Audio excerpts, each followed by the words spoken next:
Good day everyone, I am Christine May Maquinano, and for today's video, I will be discussing the chapter 8 about trends and issues in teaching learners with difficulty seeing, hearing, and communicating. So, according to Oxford Dictionary, communication involves exchanging information through various mediums, including verbal, non-verbal, written, and visual. However, learners with communication disorders struggle to detect, comprehend, and produce language, making information unclear or unreachable. Teachers must understand these conditions to employ effective strategies for learning through communication. This chapter will focus on some of the findings of recent studies concerning teaching learners with communication difficulties. According by Greg, in his study, he investigated strategies for children with communication disorders and how they can develop social communication and reduce challenging behaviors.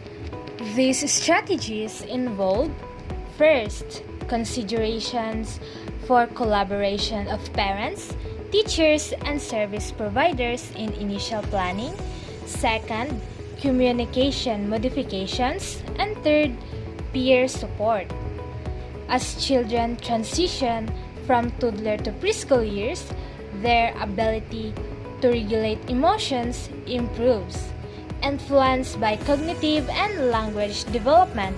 However, for those with communication difficulties, regulating emotions can pose challenges, making the identified strategies particularly beneficial. Working together among parents, teachers, and other service providers is really important when starting to plan and set goals for kids with communication issues. The connections between these kids and the adults and their lives are key for teaching them social and emotional skills. So everyone involved should think about how they see language use and also understand the child's own feelings about frustration. This can be useful in figuring out goals for kids with communication difficulties. Also, it is a good idea to give importance to practical social and emotional goals, along with speech and language goals. Kids with social communication disorder might lack the language skills for positive interactions with peers. To help, communication modifications changes are suggested, like using sign language, voice devices, or picture systems.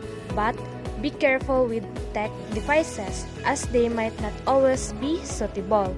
It's recommended to use a step-by-step approach, enhancing verbal efforts with signs and pictures. Learning basic signs can improve behavior and help them express choices. The picture exchange communication system is useful for communication between a child with these difficulties and the person they want to talk to. The last strategy that you might be offered is peer support, because a child's social skills depend on both their attempts to interact and how peers respond. Peer support helps the child gain confidence and better social and communication skills. Therefore, it is important to teach peers of children with communication issues how to understand and support them in various classroom subjects.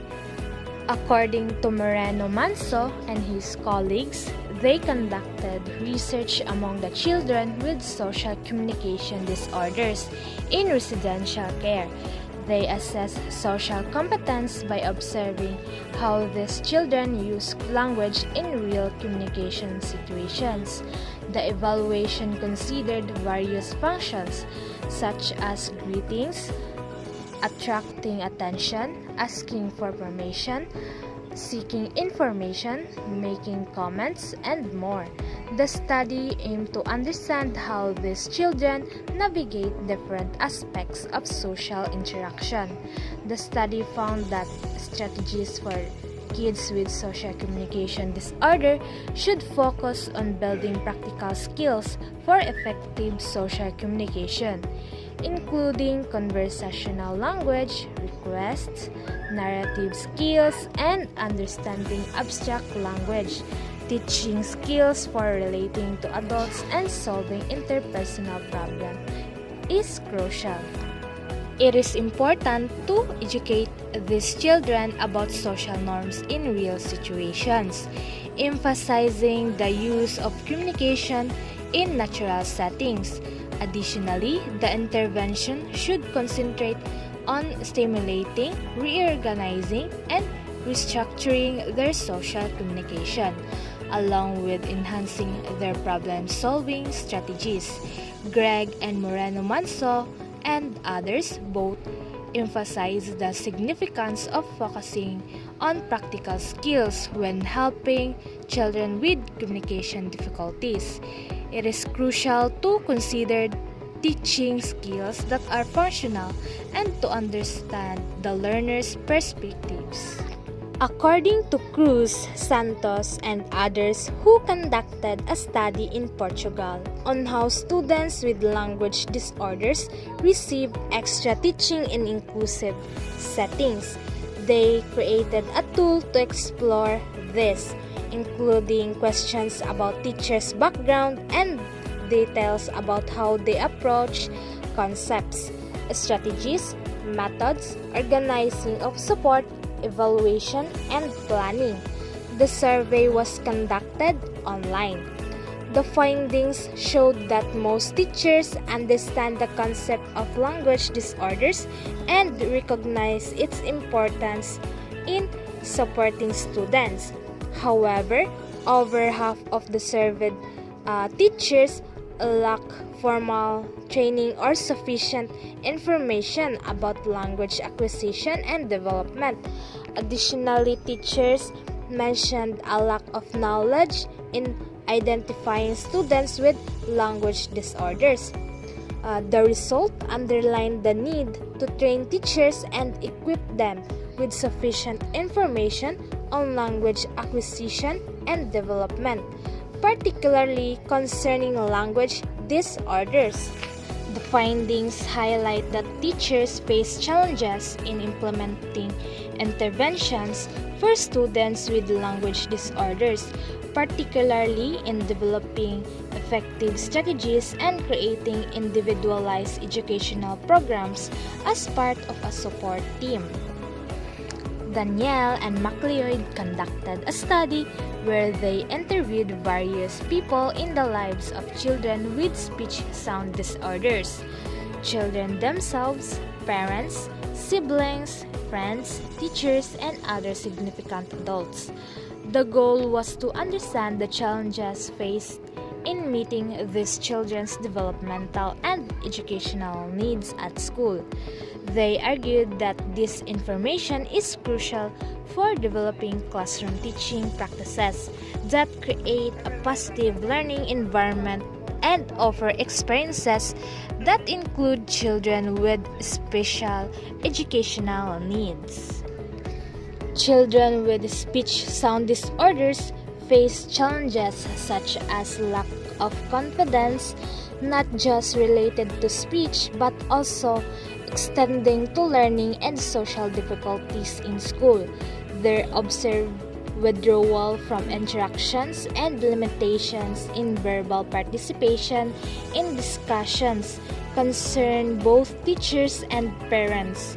Contemporary learning practices focusing on student engagement in discussions are perceived as problematic, reducing children's involvement in activities requiring verbal responses. Additionally, challenges in terms of learning outcomes were noted, with literacy difficulties being directly associated with the children's speech issues by children, parents, and teachers. parents face challenges due to the absence of specialized support for their children's speech and language development. The school lacked integrated speech-language pathology services, requiring parents to seek these services externally, adding to their time and financial burdens. Finding such services outside of school was also challenging due to a shortage of specialists in their community. Beyond speech-language pathology services, there were limited additional resources to support the learning of children with speech difficulties, causing frustration and difficulty for parents. Teachers face challenges in maintaining awareness of children with speech sound disorders in the classroom. The quietness and withdrawal of these children could lead them being overlooked, making it difficult for teachers to provide the necessary attention. Curriculum and pedagogy also pose challenges, especially when children with speech delays encounter difficulties in reading and other learning areas. These challenges emerge particularly when language-based constructivist teaching methods were employed. Additionally, teachers found it challenging when parents solely relied on their expertise to identify the need for intervention. And that would be all. I hope you learned something for today's discussion. Thank you and goodbye.